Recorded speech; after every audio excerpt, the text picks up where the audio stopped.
Nous allons donner un droit de réponse à Valsirou, qui pleure partout quand on a retiré sa nationalité. Vraiment, mes chers frères, partagez ça pour que ceux qui suivent ce genre d'individus soient informés. Bon, il y a beaucoup de vous, nos followers, qui nous disent, bon voilà, est-ce que ça vaut la peine de répondre à ce genre d'individus? Est-ce que ça vaut la peine?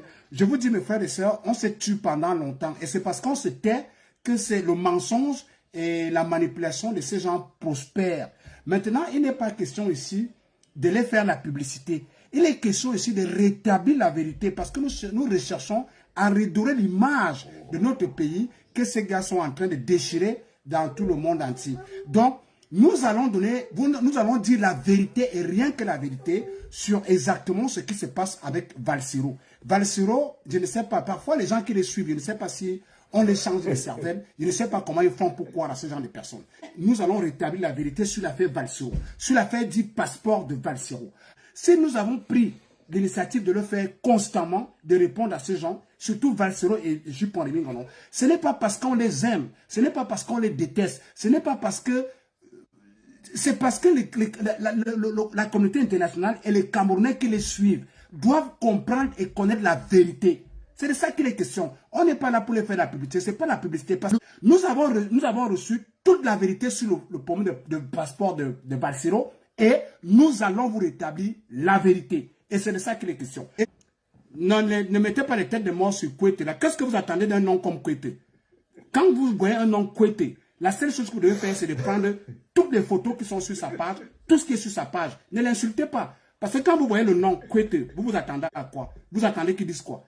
Donc, on va y aller. Voici Valsirou aujourd'hui qui se plaint, qui dit qu'on a retiré le passeport. Non, on n'a jamais retiré le passeport à Valsirou. Valsirou, il était question qu'il renouvelle son passeport. Et il n'a pas voulu renouveler son passeport. Et je vous dis pourquoi il n'a pas voulu renouveler son passeport. Valsirou a l'intention de... Vous savez que dans tous les pays d'Europe, même du monde entier, même au Cameroun, ça existe. Il y a quelque chose qui existe quand vous n'avez pas la possibilité d'avoir un passeport de chez vous. Il y a dans tous les pays, il y a un passeport qui est ce qu'on appelle titre de voyage. Voici ce qui se passe.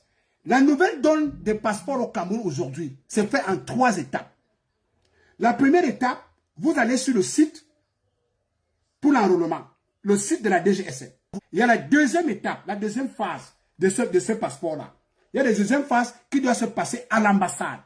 Et cette deuxième phase-là, vous allez à l'ambassade avec la fiche d'information, avec les originaux de pièces qu'on vous demande. Est-ce que vous m'entendez?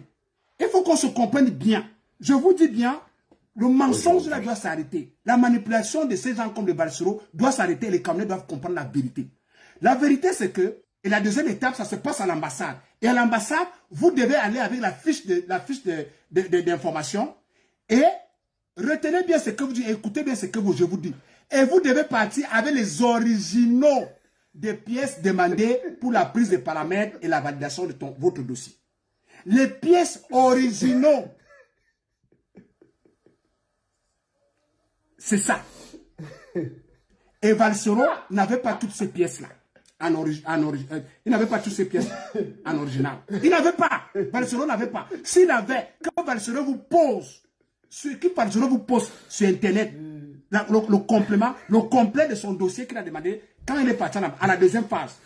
Si Valsirou est sincère et s'il dit la vérité, la deuxième phase, je vous dis bien que la deuxième phase, qui est la phase de l'ambassade, où tu dois apporter ta fiche d'information et tu dois apporter les originaux de toutes les pièces qui font qu'on valide ton dossier. Si Valsirou a donné toutes les pièces en original, pour qu'on valide son dossier, qu'il mette ça sur la toile, on voit. Il ment. Valsirou n'avait pas, son dossier n'était pas complet. Le dossier de Valsirou n'était pas complet. Il n'avait pas tous les originaux des documents qu'on lui demandait. Est-ce que vous entendez? Et quand vous allez voir l'ambassade, vous devez apporter cette fiche d'information. Vous devez donc apporter les originaux de pièces pour qu'on valide votre dossier. Et maintenant, vous payez 50 € de frais consulaires et votre dossier se fait valider. Et maintenant, ça part au Cameroun. Et la troisième étape, c'est donc le retrait des passeports. Quand vous revenez à l'ambassade, on vous envoie un SMM ou quelque chose. Vous revenez à l'ambassade, vous retirez votre passeport. Donc, ce qui se passe aujourd'hui avec Valsirou, c'est que Valsirou, c'est étant coincé, qu'il ne peut pas fournir toutes les pièces en original, comme on lui demande. Il se rend donc compte qu'il est coincé parce qu'il ne peut ni aller au Cameroun prendre ces pièces-là. Il ne peut ni faire ces pièces-là quelque part Parce qu'aujourd'hui, on saura que ces pièces ont été fabriquées de toutes les façons. Donc voilà Valsoro qui se lève, au lieu de faire profil bas et essayer de contacter les autorités camerounaises pour leur dire, mais voilà, je ne peux plus retourner au Cameroun, je ne peux pas retourner au Cameroun pour telle raison, lui le sait, et les pièces que je dois fournir en original, je n'ai pas toutes les pièces complètes. Comment je peux faire pour essayer d'avoir mon passeport? Il quitte de là, il saute, il vient sur la toile. Bonjour les enfants, c'est papa. Bienvenue dans notre deuxième podcast de la journée, les enfants. Bienvenue à la clinique. Vous savez les gars, quand vous vous posez la question de savoir comment c'est que Nku était 90 ans, Pomba 130 ans, Kavaya Yaga Djibril 400 ans, quand vous vous posez les questions de savoir comment des gens comme ça là peuvent maintenir en captivité des jeunes dynamiques, forts, déterminés, aujourd'hui instruits, c'est simplement parce que il y a toujours d'autres jeunes pour faire le sale boulot. C'est parce que dans chaque génération, il y a toujours d'autres jeunes. S'il n'y avait pas d'autres jeunes pour faire le sale boulot à leur place, s'il n'y avait pas d'autres jeunes pour se placer, s'il n'y avait pas d'autres jeunes qui ont choisi de ramper pour survivre, s'il n'y avait pas d'autres jeunes qui avaient les disponibilités à être manipulables, avoir les disponibilités à être manipulables. Par exemple, quand vous êtes dans un système qui se base, par exemple, sur quelque chose comme le tribalisme, quand vous êtes dans un système de tribalisme d'État, pour que vous soyez manipulable, il faut que vous soyez un peu tribaliste. Donc, c'est ça qu'on appelle avoir les dispositions à l'intérieur de soi-même, à être manipulable. Ne sont manipulés que les manipulables. Et les manipulables, c'est ceux qui vivent avec des virus. Par exemple, là, vous voyez, cet odonto-là, il est habité d'un virus du tribalisme. C'est-à-dire, c'est une incapacité à se projeter plus loin que son village. C'est un peu comme de la faiblesse.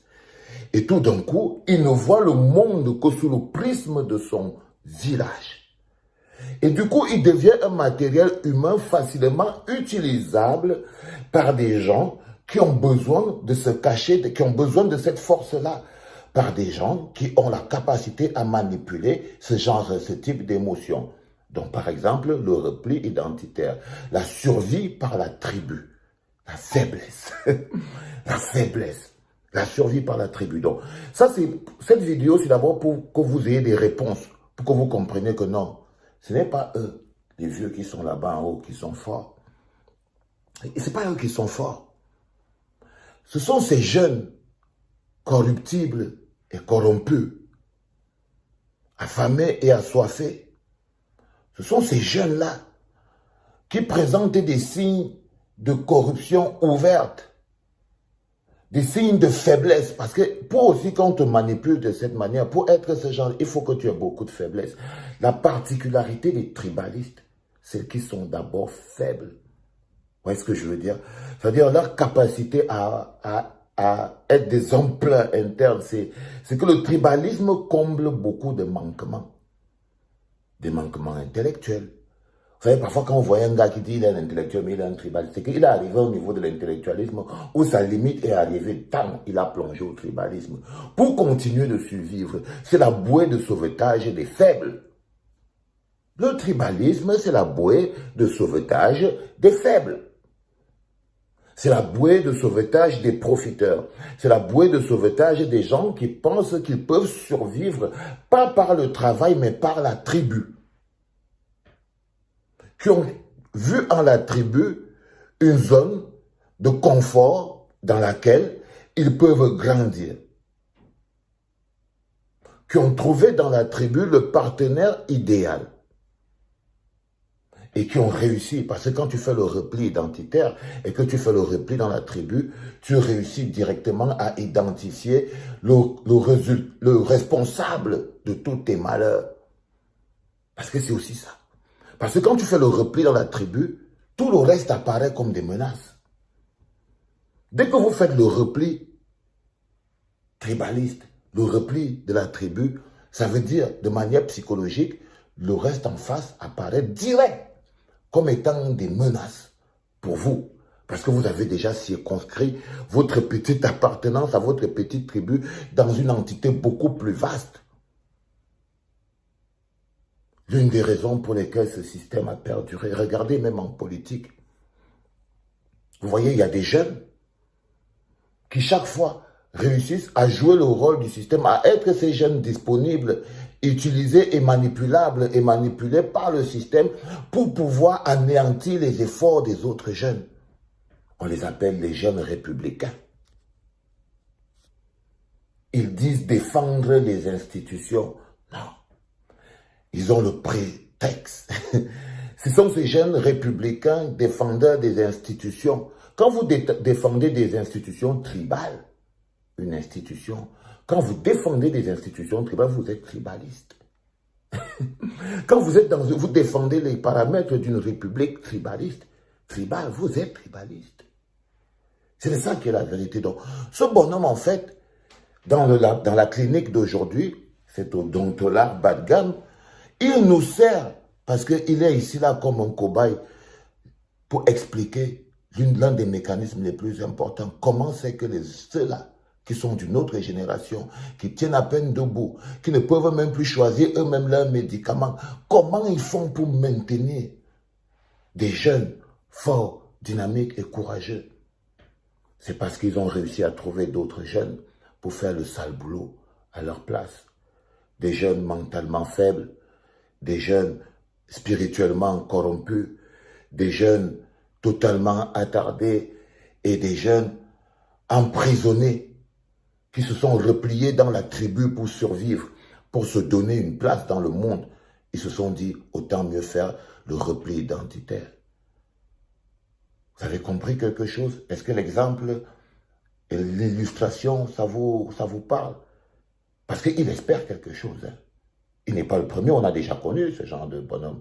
Aujourd'hui, on a juste un nouveau spécimen parce que utiliser les vieux spécimens d'avant, là, moi, ça a commencé à me déranger. C'est-à-dire qu'avant, il y avait les autres anciens, là, c'est le passé. Maintenant, on a de nouveaux échantillons, ici, là, dans la clinique, pour essayer de disséquer un peu la psychologie. Et lui, il est un nouvel échantillon. Je ne sais pas d'où il sort, mais il a toutes les maladies et toutes les pathologies nécessaires pour pouvoir être totalement opérationnel à chaque opération. Les enfants, soyez grands. Soyez grands. Quand vous voyez ça, vous vous rendez compte que la grandeur est belle. N'est-ce pas, non?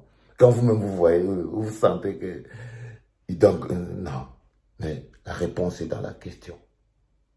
Comment c'est qu'ils ont fait pour maintenir les jeunes dans cette situation?